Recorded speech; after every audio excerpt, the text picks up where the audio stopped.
আসসালামু আলাইকুম। শুভ সকাল সুপ্রিয় জেএসসি পরীক্ষার্থী বন্ধুরা।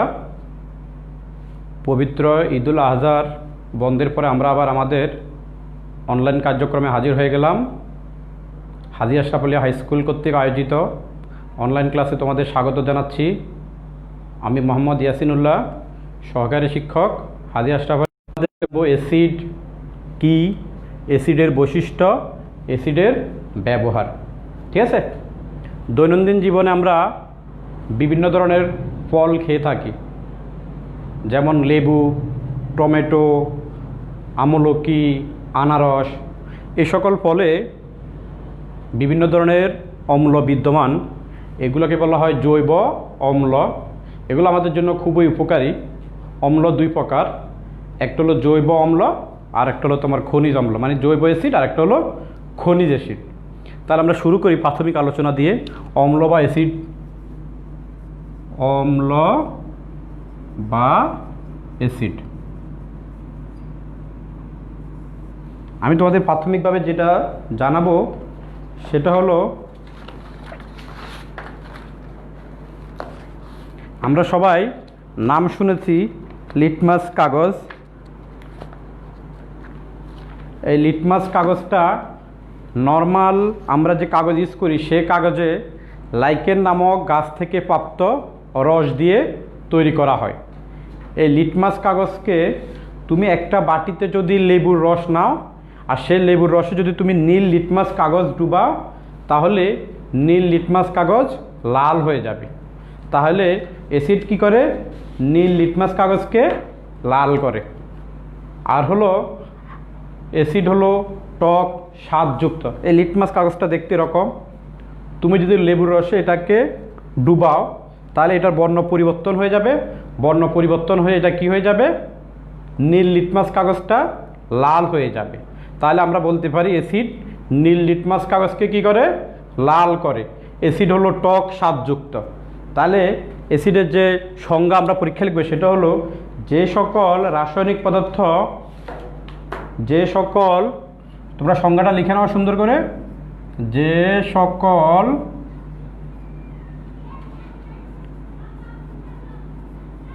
রাসায়নিক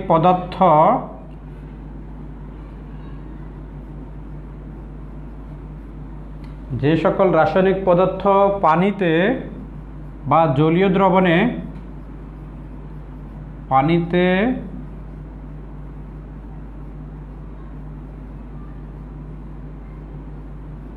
হাইড্রোজেন আয়ন, যে সকল রাসায়নিক পদার্থ পানিতে হাইড্রোজেন আয়ন তৈরি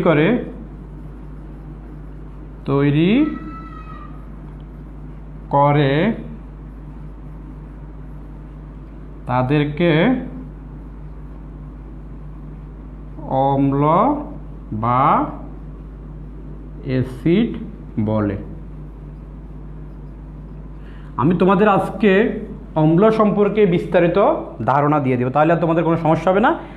এই অধ্যায়ে যদি তোমরা অম্ল সম্পর্কে জানো, পরবর্তী ক্লাসে ক্লাস 9-10 গিয়ে তোমাদের এই টপিকস নিয়ে আলোচনা আছে একটু বিস্তারিতভাবে, তখন তোমাদের আর কোনো সমস্যা হবে না।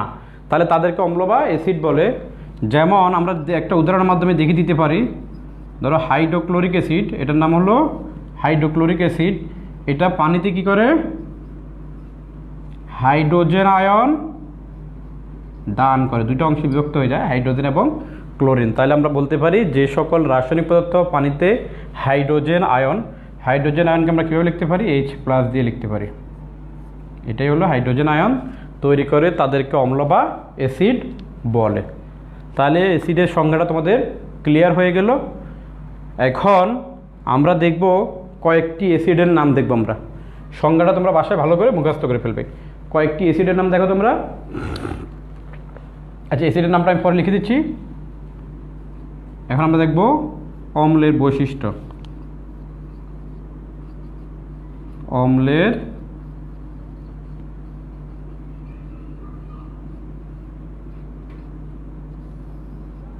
বৈশিষ্ট্যগুলো আমরা লিখব। 1 নম্বর বৈশিষ্ট্য আমরা লিখতে পারি অ্যাসিড টক স্বাদ যুক্ত।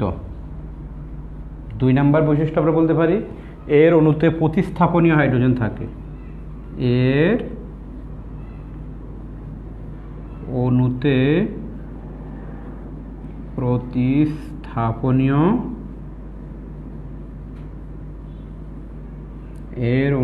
প্রতিস্থাপনীয় হাইড্রোজেন থাকে। 3 নম্বর আমরা কি বলতে পারি অ্যাসিড টক স্বাদযুক্ত হাইড্রোজেন থাকে। আর আমরা কিছুক্ষণ আগে জানলাম কি অ্যাসিড নীল লিটমাসকে লাল করে। অ্যাসিড নীল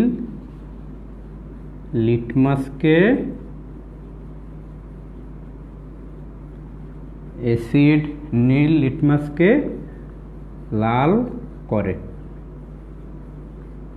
তোমাদের পরীক্ষা আসবে অম্লের বৈশিষ্ট্য লেখো, তোমরা পয়েন্ট করে লিখে দিবে অ্যাসিড টক স্বাদযুক্ত, এর অণুতে প্রতিস্থাপনীয় হাইড্রোজেন থাকে, অ্যাসিড নীল লিটমাসকে লাল করে। আরও 2টা বৈশিষ্ট্য আমি লিখে দিচ্ছি, বৈশিষ্ট্য বা ধর্ম বলতে পারি আমরা। ধাতুর সাথে বিক্রিয়া করে আরেকটা লিখে দিচ্ছি, অ্যাসিড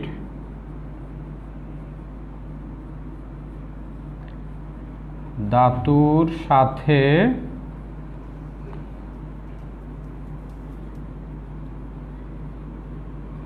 বিক্রিয়া করে হাইড্রোজেন গ্যাস তৈরি করে। হাইড্রোজেন গ্যাস তৈরি করে। তাহলে তোমরা অ্যাসিডের বৈশিষ্ট্যগুলো বুঝেছো। অ্যাসিডের বৈশিষ্ট্যগুলো তোমাদের পরীক্ষা আসলে তোমরা পয়েন্ট করে লিখে দিবে, এটা 3 নম্বরে আসতে পারে। তাহলে আমরা জানলাম অ্যাসিড কি, অ্যাসিডের বৈশিষ্ট্য। আমি ক্লাসের শুরুতেই তোমাদের বললাম যে ফলে বিভিন্ন রকমের কি থাকে, অ্যাসিড থাকে। আমরা কোন ফলে কি অ্যাসিড থাকে সে নামগুলো এখন জানবো। এগুলো তোমরা খাতায় তুলে নেবে, তোমাদের পরীক্ষা এগুলো থেকে MCQ থাকবে, তাহলে তখন তোমরা লিখতে পারবে। তাহলে কোন ফলে কোন অ্যাসিড থাকে এখন আমরা লিখে নিচ্ছি, ঠিক আছে।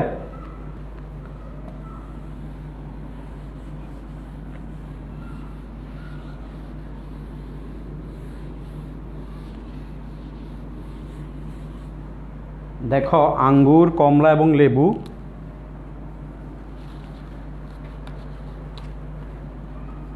আঙ্গুর,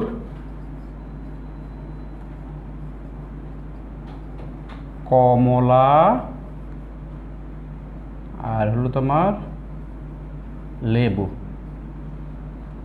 এটাতে কি থাকে আমরা দেখব। তারপর আমরা দেখব তেঁতুলে কোন অ্যাসিড থাকে,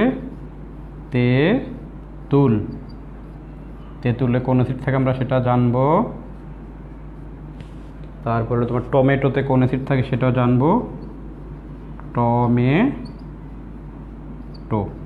তাহলে আঙ্গুর, কমলা এবং লেবুতে থাকে তোমার সাইট্রিক অ্যাসিড,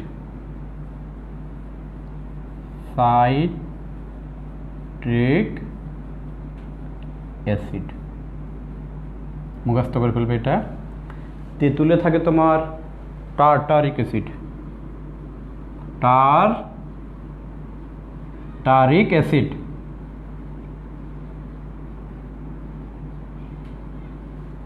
টমেটোতে কি থাকে, টমেটোতে থাকে অক্সালিক অ্যাসিড।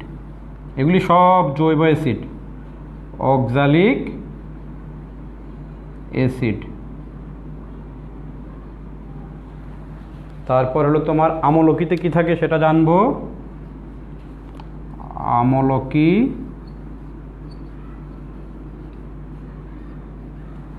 আমলকিতে থাকে তোমার এসকর্বিক অ্যাসিড,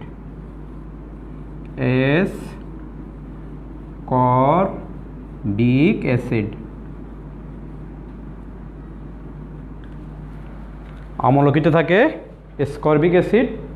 আপেল এবং আনারসে থাকে ম্যালিক অ্যাসিড, আপেল, আনারস কি থাকে বললাম, আপেল এবং আনারসে থাকে ম্যালিক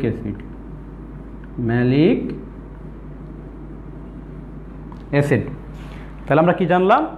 আঙ্গুর, কমলা এবং লেবুতে থাকে সাইট্রিক অ্যাসিড, তেঁতুলে থাকে টার্টারিক অ্যাসিড, টমেটোতে থাকে অক্সালিক অ্যাসিড, আমলকিতে থাকে অ্যাসকর্বিক অ্যাসিড, আপেল এবং আনারসে থাকে তোমার ম্যালিক অ্যাসিড। এগুলো তোমাদের মুখস্থ করে ফেলতে হবে, পরীক্ষায় এখান থেকে এমসিকিউ থাকে। ঠিক আছে? তাহলে আমি তোমাদের কি বললাম? অম্ল কি, অম্লের বৈশিষ্ট্য সম্পর্কে আমরা জানলাম, আর আমরা জানলাম কি সম্পর্কে, কোন ফলে কি অ্যাসিড থাকে সে সম্পর্কে আমরা একটু জানলাম। এখন আমরা কয়েকটা অম্লের নাম এবং সংকেত শিখে নেব। ঠিক আছে? এটা সবাই তুলে নাও।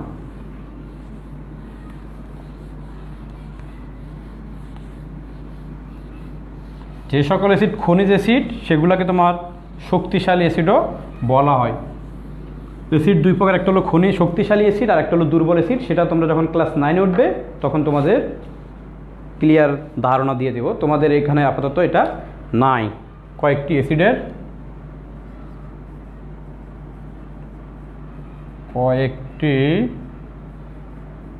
অ্যাসিডের নাম এবং সংকেত, এটা তোমাদের জন্য খুবই গুরুত্বপূর্ণ, এটা তোমাদের জানতে হবে। আমি প্রথমে যেগুলো লিখছি সেগুলো হলো খনিজ অ্যাসিড। খনিজ অ্যাসিড এটাকে শক্তিশালী অ্যাসিড বলা হয়। শক্তিশালী অ্যাসিড। খনিজ অ্যাসিডের নাম কি কি দেখো? Sulphuric acid, sulphuric acid. 2 number হলো তোমার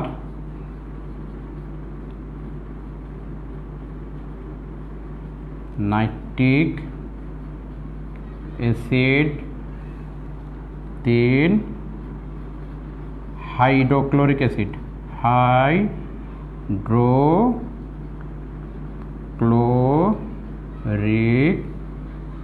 অ্যাসিড। 4 নাম্বার হলো পারক্লোরিক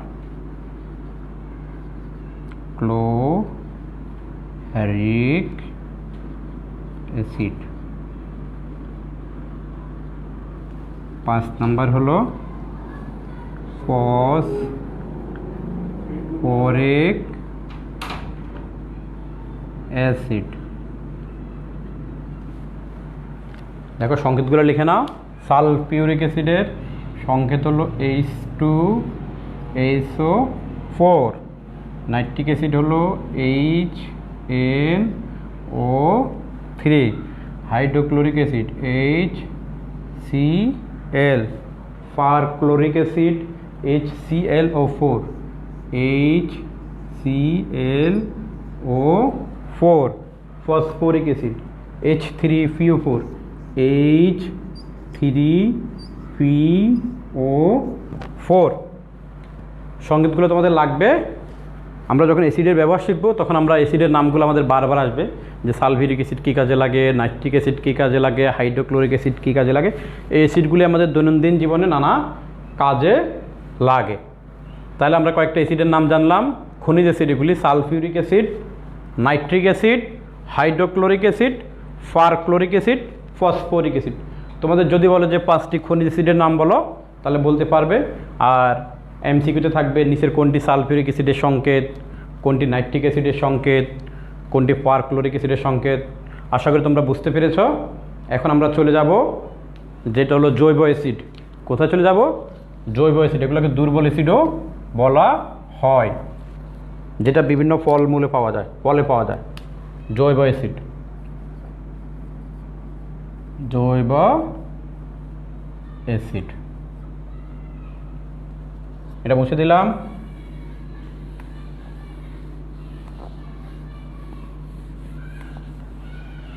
তাহলে জৈব অ্যাসিড আমরা আমাদের দৈনন্দিন কাজে ব্যবহার করে থাকি। একটা অ্যাসিড যেটা বাজারে পাওয়া যায়, খাদ্যদ্রব্য সুস্বাদু করার কাজে সেটা দেওয়া হয়, সেটার নাম হলো ভিনেগার। ভিনেগারকে তোমার আবার অ্যাসিটিক অ্যাসিডও বলা হয়। কি বলা হয়? অ্যাসিটিক অ্যাসিড বলা হয়। আবার এটাকে বলা হয় সিরকা বলা হয়। ভিনেগার ভিনেগার, এটা রান্নাঘরে থাকে সাধারণত খাবার। ভিনেগার বা acetic acid, acetic acid oblique এটাকে সিরকা বলা হয়। বাজারে বোতলজাত এটা পাওয়া যায়। এর সংকেতটা হলো CH3COOH, CH3।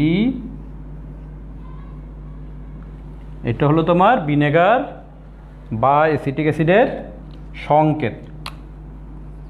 2 number oxalic acid. Oxalic acid যেটা আমরা কিছুক্ষণ আগে জানলাম, অক্সালিক অ্যাসিড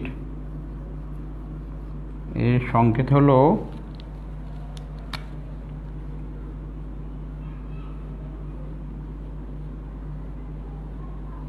এটা।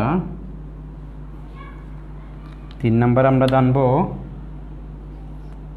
Citric acid. কোথায় সাইট্রিক অ্যাসিড থাকে বলো তো তোমরা?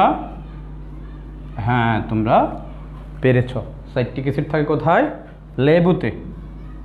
এটা অনেক পরীক্ষায় এসেছে যে কোনটি সাইট্রিক অ্যাসিডের সংকেত। সংকেতটা একটু কঠিন, মুখস্থ করবে। C6H8O7, C6H8O7 কিসের সংকেত? এটা সাইট্রিক অ্যাসিডের সংকেত। এই অ্যাসিডগুলো কোথায় পাওয়া যায়? এই অ্যাসিডগুলো বিভিন্ন ফলে পাওয়া যায়। তাহলে আমরা কয়েকটি অ্যাসিডের নাম শিখলাম, খনিজ অ্যাসিড, জৈব অ্যাসিডের নাম শিখলাম, সংকেত শিখলাম। এগুলো আমাদের কী করতে হবে? মুখস্থ রাখতে হবে। তাহলে আমরা অম্ল জানলাম, অম্লের বৈশিষ্ট্য জানলাম, আর হলো কিছু অম্লের নাম এবং সংকেত জানলাম।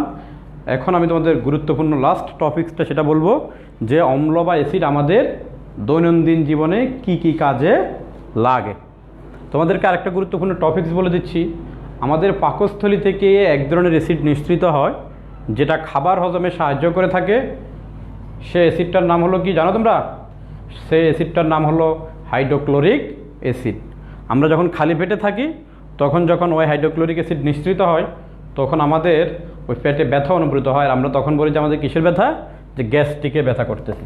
আসলে পেট খালি হওয়ার কারণে হাইড্রোক্লোরিক অ্যাসিড যখন নিঃসৃত হয় তখন পেটে আমরা কি করি?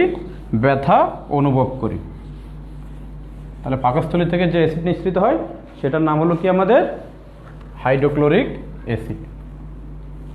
তো দৈনন্দিন জীবনে অ্যাসিড আমাদের অনেক কাজে লাগে, বাট দুষ্ট লোকেরা সেটার আবার কি করে? অপব্যবহারও করে থাকে। আমরা এখন জানবো এর ব্যবহারগুলো। আমরা এখন জানবো অ্যাসিডের ব্যবহার। এটা তোমাদের পরীক্ষায় থাকবে, অ্যাসিডের ব্যবহার। আমি তোমাদের সুন্দর করে লিখে দিচ্ছি অ্যাসিডের ব্যবহারগুলি।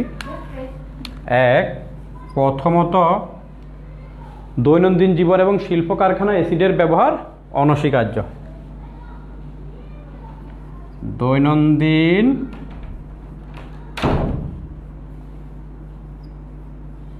জীবনে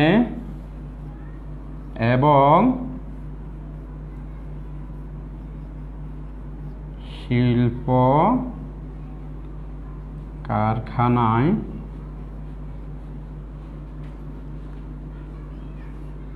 অ্যাসিডের ব্যবহার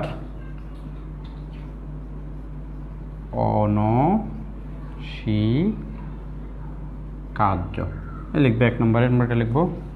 2 নম্বরটা আমরা লিখবো, আমরা টয়লেট পরিষ্কারক এবং বিভিন্ন পরিষ্কারক হিসাবে যেটা ব্যবহার করি সেখানে কি থাকে?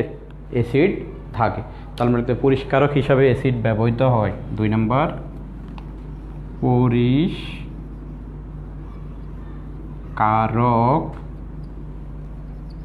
হিসাবে অ্যাসিড ব্যবহৃত হয়। পরিষ্কারক হিসাবে অ্যাসিড ব্যবহৃত হয়। ঠিক আছে? তা আমরা কি জানলাম? দৈনন্দিন জীবন এবং শিল্প কারখানায় অ্যাসিডের ব্যবহার অনস্বীকার্য। পরিষ্কারক হিসাবে অ্যাসিড ব্যবহৃত হয়। স্বর্ণ দোকানে স্বর্ণকারেরা স্বর্ণ তৈরিতে কী ব্যবহার করে? অ্যাসিড ব্যবহার করে। সোনার গয়না তৈরির সময় স্বর্ণকারেরা কি অ্যাসিড ব্যবহার করে? নাইট্রিক অ্যাসিড ব্যবহার করে।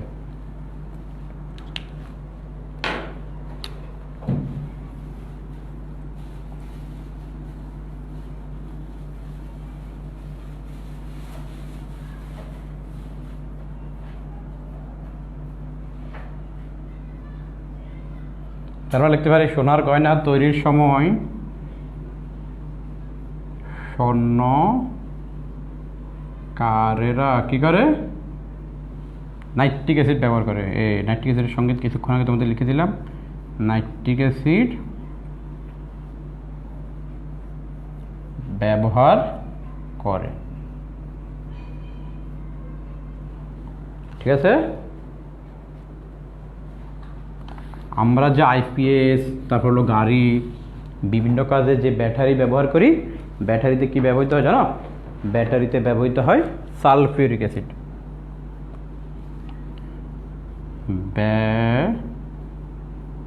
ব্যাটারিতে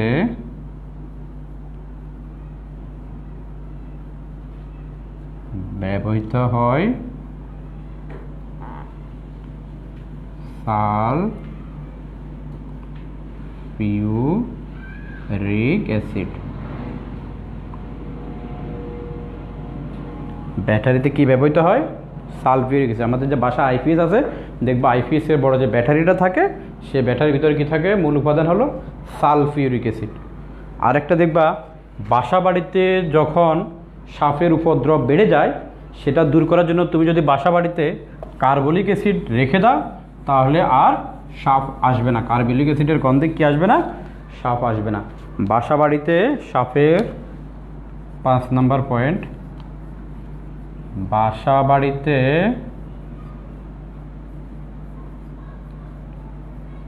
সাপের উপদ্রব কমাতে, খুবই গুরুত্বপূর্ণ একটা টপিক, সেটা কার্বলিক অ্যাসিড পরীক্ষা আসে। কার্বলিক, বাসা বাড়িতে সাপের উপদ্রব কমাতে কার্বলিক অ্যাসিড ব্যবহার করা হয়। বাসা বাড়িতে সাপের উপদ্রব কমাতে কার্বলিক অ্যাসিড ব্যবহার করা হয়। তাহলে আমরা কি জানলাম? অ্যাসিডের ব্যবহার জানলাম। শিল্প কারখানায় সার তৈরিতে, মানে অনেক কাজে অ্যাসিড ব্যবহৃত হয়। পরিষ্কারক হিসেবে অ্যাসিড ব্যবহৃত হয়। স্বর্ণকারেরা সোনার গয়না তৈরি করতে অ্যাসিড ব্যবহার করে, নাইট্রিক অ্যাসিড। বিভিন্ন কাজে আমরা যে ব্যাটারি ব্যবহার করি, সেই ব্যাটারিতে কি থাকে? Sulphuric acid. বাসা বাড়িতে সাপের উপদ্রব কমাতে কি ব্যবহৃত হয়? কার্বলিক অ্যাসিড ব্যবহৃত হয়। আরও অনেক ব্যবহার আছে, তোমরা এই 5টা লিখে দিলেই ফুল নাম্বার পেয়ে যাবে। ঠিক আছে, তাহলে আমরা অ্যাসিড জানলাম, অ্যাসিডের ব্যবহার জানলাম এবং এর বৈশিষ্ট্য সম্পর্কেও জানলাম।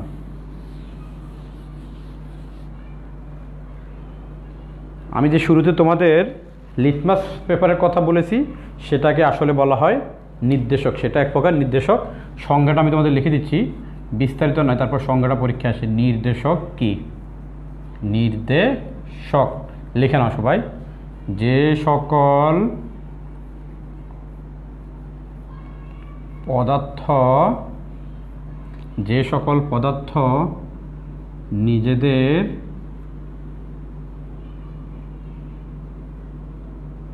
রং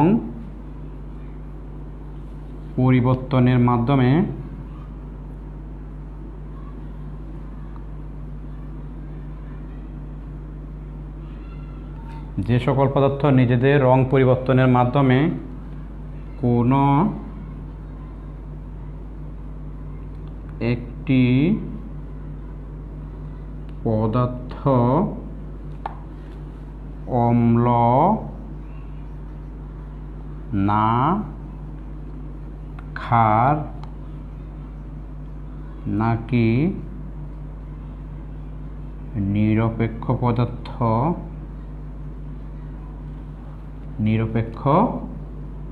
পদার্থ তা নির্দেশ করে